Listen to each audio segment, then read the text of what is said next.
Now, coming to the stage from the WWE, please welcome Paul Heyman.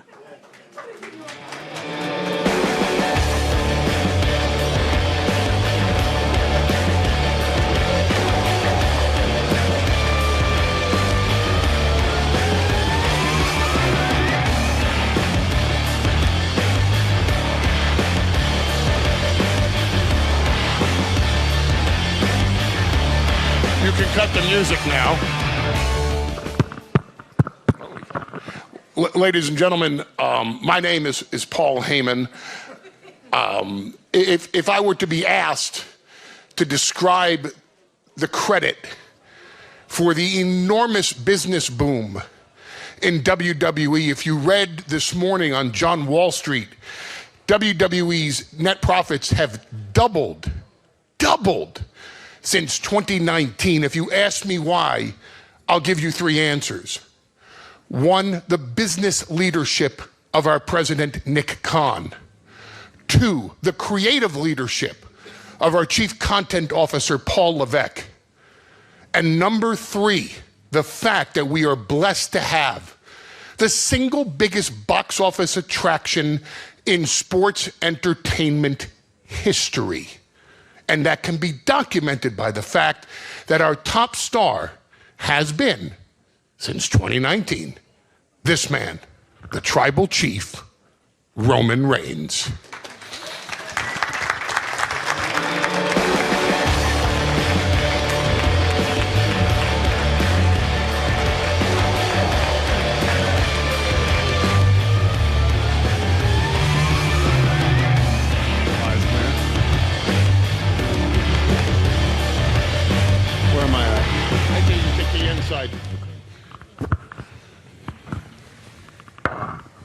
Okay, all the other guests backstage were saying, how come I didn't get an introduction like that?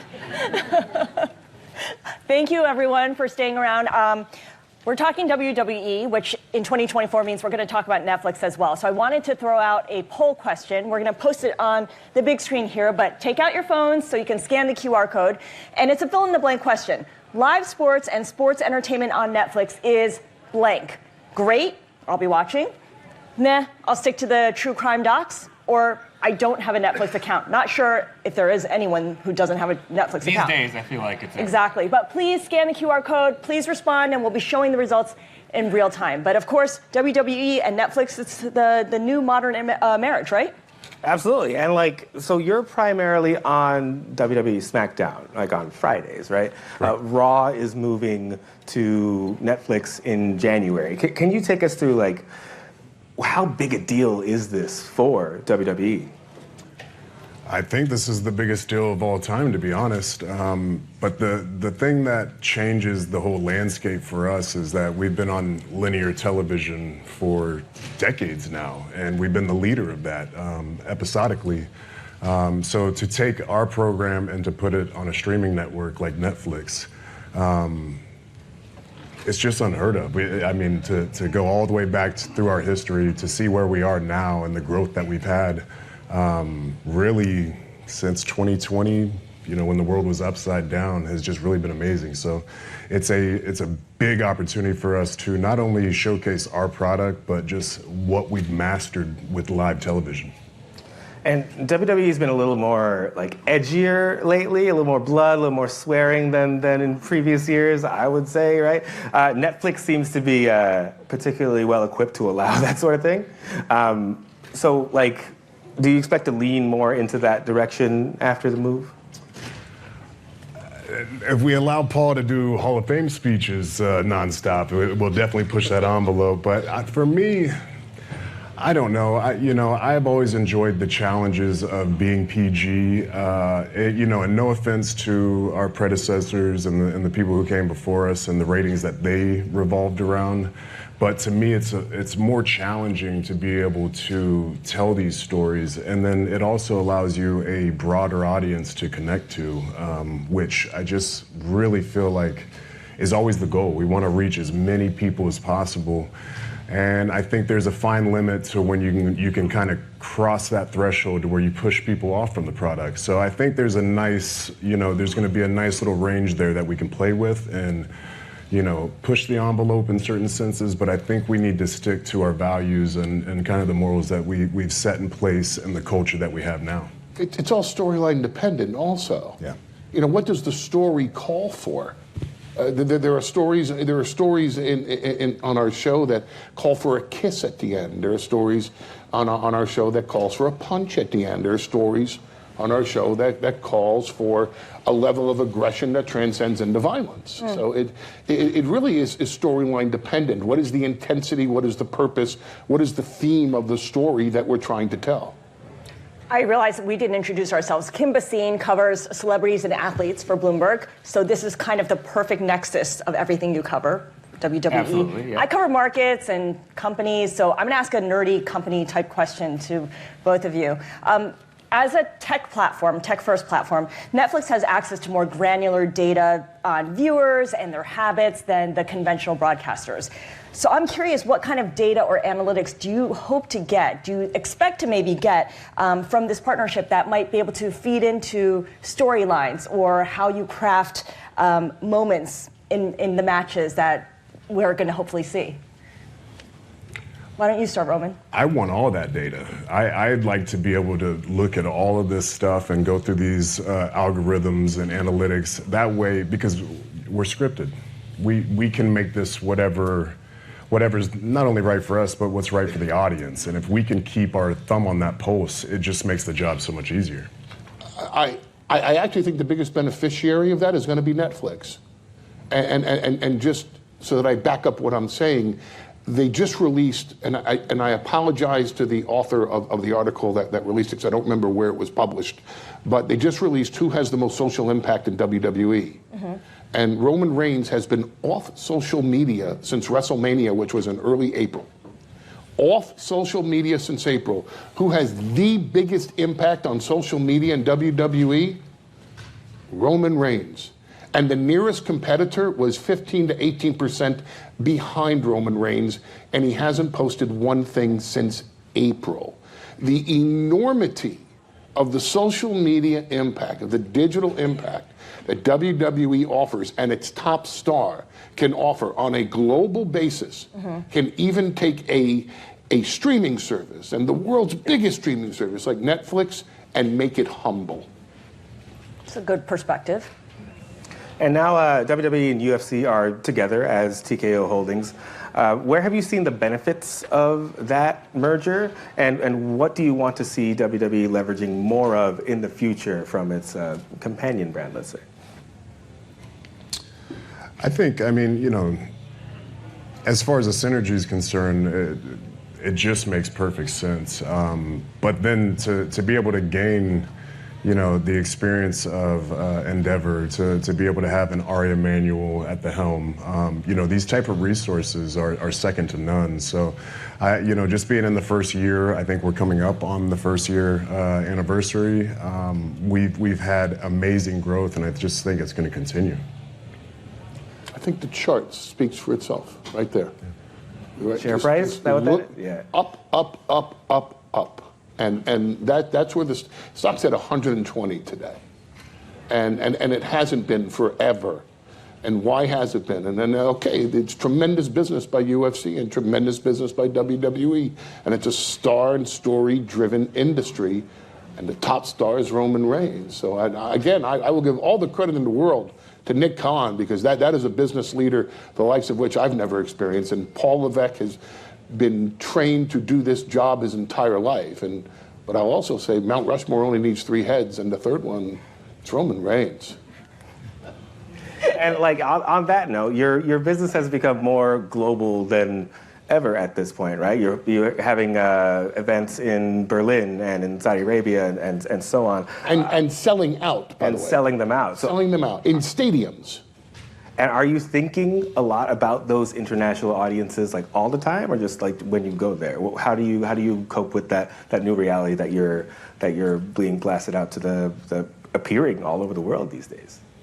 It's all I've ever known, to be honest. I think we're just now getting, in the past 2 to 3 years now, getting into a groove of where we're maximizing, the fact that we're global. But since the day I got on the road, I've been traveling internationally, throughout the year for over a decade now. And that's what just makes us so just strong in the market, is that we can connect anywhere. I've vacationed, I've been fortunate enough to vacation to some more remote places, and they still recognize me because we have that international product that the world just seems to be invested in, and it's never shown greater than now. What's the most remote place where someone was like, oh my God, it's Roman Reigns? Well, somewhere like in this, I wouldn't even say this is remote, but somewhere down like in the bottom of the Caribbean, like St. Lucia, somewhere I never thought would ever, know who I was. And as soon as I stepped foot in the airport, they know WWE, they know Roman Reigns. So it's just an immediate brand recognition. And it's not just our big W. They can see it through each performer. And it's getting to the point now where not only just through the performers, but through our storylines, they're recognizable in their own right. I had to get caught up by Kim on the whole storyline with Roman Reigns and Paul Heyman, and he explained the whole thing about Paul being the Wiseman to Roman Reigns, the tribal leader. Did I get that right? Chief. Tribal chief. Okay. Oh, yeah. See? We'll let that slide just this one time. Just this once. Well, and I guess that's my point, because the barrier to entry to getting into wrestling and to really understanding it is not low. It's kind of high. It's hard to kind of tune in occasionally and pick up on these different story threads and understand it and be part of it right away. You have to catch up on a lot of stuff. Kim knows because he's been watching this since he was a kid. The fact is that scripted content like this might be kind of hard for some adults to get over before they really join in the fandom. So I'm curious about what have you guys learned about how to make your sport more accessible to newcomers, yet specifically relevant to the diehard fans like Kim, so that you serve both audiences? Well, we have to do exactly that. We have to serve both audiences, the casual fan and then the fan that we believe is completely tuned in with what we're doing every single week. And as a talent, this is where it can get, a little bit tricky Paul will tell you, I don't like to recap. I don't like to talk about last week's program because I'm focused on what we're pushing forward this week. But a lot of times you have to do that. You have to remind your audience of, just like before you watch a Game of Thrones, they give you a bit of a recap before you go into this new episode. Last week on Game of Thrones. Exactly. So there are times where we will give you that package and give you some of that B-roll, but there's other times where we can creatively fit it into our in real-time script, today's script about things that happened last week. So it's a constant battle creatively to continue to keep everybody informed, and then also, be cognizant enough to know that there might be a new viewer coming. Hopefully there's a new viewer coming in this week, and we need to speed them up and then also entice them to keep them on the ride, I go by the sitcom theory. If you ever, what's the most successful sitcom of all time is Friends. And if you watch the later episodes, it's hi, how you doing, great, what's going on, this and that. But if you watch the first 2 seasons, every single time the characters addressed each other, they called each other by their names. Hi, Ross. Hi, Rachel. How you doing, Ross? I'm good, Rachel. What'd you eat for lunch today, Ross? I don't know, Rachel. What'd you eat? And they just keep on saying their names, so that when you watch it, you go, oh, that's Ross, oh, that's Rachel. And you know all the characters' names. I've been doing this for almost 40 years. My shtick is, the first thing I say is, ladies and gentlemen, my name is Paul Heyman. Because I always presume that the person watching has never seen me before. And anytime I address Roman on television, the first thing I say is, yes, my tribal chief. Because they go, oh, okay, I've never watched this before, I don't know who this guy is. God damn, he looks good. But you know what? That's the tribal chief. So if you don't know who we are, within a minute of us presenting ourselves, you at least know, okay, that guy's Paul Heyman, that's his tribal chief. And he serves his tribal chief. Yes. So it's always the understanding that there are going to be more first-time viewers every time we're on television, or we're not growing our audience. So I'm curious about how you try to reach out to a female audience as well, because according to... Well, take a look at Roman Reigns. Next question. I'm told that women make up anywhere from 1/3 to 40% of WWE's audience, depending on who you ask. And Stephanie McMahon, the chief brand officer, has said that storytelling is the key. Of course, Roman Reigns doesn't hurt either, to capturing female fans. So beyond, there's a very competitive female division, as Kim has informed me. I'm curious how the two of you advance this effort in the ring. How do you ensure that you capture female audiences and keep them through what you do in the ring and how you present what's happening in the ring? Paul, why don't you go first? I let the product speak for itself. We have so many we have in WWE right now what is the equivalent to when the Williams sisters came onto the tennis court. We have the greatest female roster in the history of this industry, and they're not just there for sex and appeal. They are there because the women in WWE right now, number one, are the best. I mean, Ronda Rousey came to WWE to display her athletic skills. And while doing it, she got a chance to also display her own persona as a character. But when Ronda Rousey, who is to MMA what the Williams sisters were to tennis, comes to WWE to do that, it speaks volumes of what we're doing. So the women here are not only magnificent athletes, they have acting chops as well. And you won't find it anywhere else. You'll either find great actresses or you'll find great athletes. And here you find the marriage of them both. Roman, you've been essentially the central character of WWE for years now, right? And I'm going to read this quote from John Cena recently, who just gave you a big shout out. I don't think there is a better breathing example of the best the business has ever been than Roman Reigns. Even when fans didn't like him, he was still in a main event spot. He's been in a main event lens for over a decade. In 2012, the stock was trading at $11. WWE TKO stock is now at $117. That's on his shoulders. Do you agree? Have you put the team on your back? The numbers don't lie. Look, I wish I could just say I'm Taylor Swift out there. But, we have a big team. I have a Wiseman, you know what I mean? But, business has been really good. It's one of those weird situations. This is probably normally where I'd be like, Paul, brag about me. But at the end of the day, it's subjective. There are some objective metrics that are involved that we can measure, but, we can be like, there's 60 people over here that, no, Roman Reigns is the GOAT. And then there's like 2 people that, no way. The Undertaker is the greatest of all time. How do you argue with those 2 people who believe in their soul that the Undertaker is so that's the weird part of our job, and that's the beauty of it, is it's like where objective and subjective meet, and it can really be whatever you feel it is, and as long as you are connected to whoever product in WWE you're connected to, I think you have a rightful claim over that superstar being the greatest to you of all time. As far as what John said, I kind of witnessed and observed his early, reign, if you will, as being WWE's top guy, the face of the company. So nobody knows better than everything that it takes to get to that point and to even be in the conversation. So I guess I'm just going to agree with him.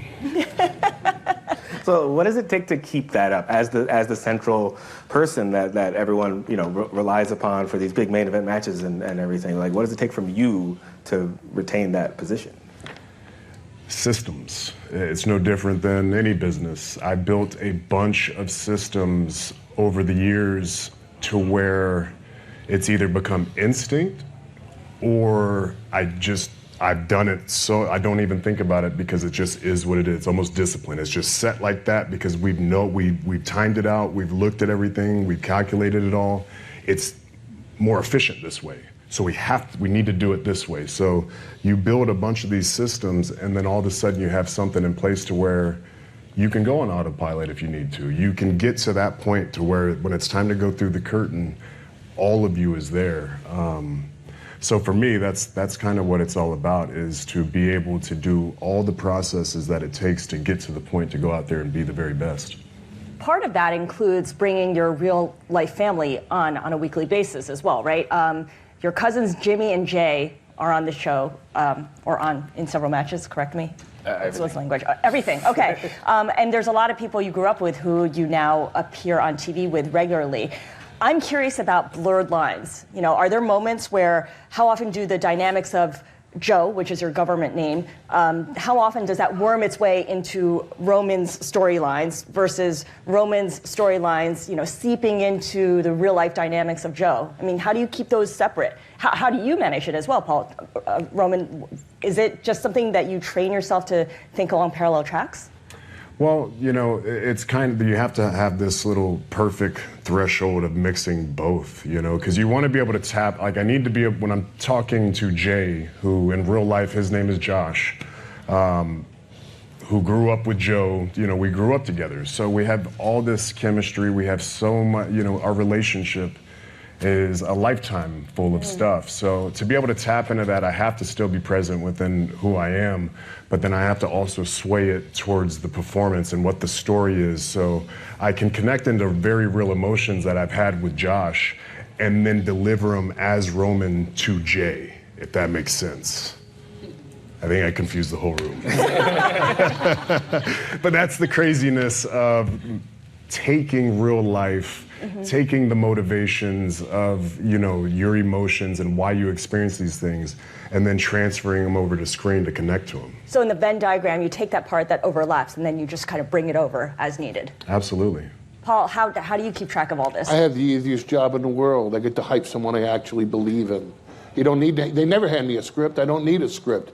For 20 years, I worked with a gentleman named Brock Lesnar. He's the only person in the world that's ever held the UFC, the NCAA, and the WWE Heavyweight Championships. For 20 years, I hyped up Brock Lesnar. Never needed help in doing it. When Brock's run was done, there was only one person I was ever willing to work with. I never thought they'd let us work together. It was Roman Reigns, because I believe in him. I believe he's the best athlete in WWE. If I fell down on my way to the ring and I got a concussion, and you handed me Mike and said, just talk, I don't need to think or memorize anything. I can always hype Roman Reigns because I authentically, genuinely, truly believe in him as the best athlete and the single best performer in the history of WWE. So there are no blurred lines for you. It's all one, the Venn diagram is almost just one circle. The only blurred lines are how do we fit my belief in Roman Reigns into the story that we're trying to tell. That's it. And in doing so, I just have to hype up Roman Reigns. All right, I think we're done. I have just one final question. Is it better to be babyface or is it better to be a heel? Well, the business was its most successful with me as a heel, but, you know, the future looks bright, so we'll see. We'll see. It's much easier. I think babyface is an easier side to actually perform in, but it's so much more fun as a bad guy. Yeah. Heel's a bad guy, babyface is a good guy. Thank you, gentlemen. Thank you so much. Roman Reigns and Paul Heyman.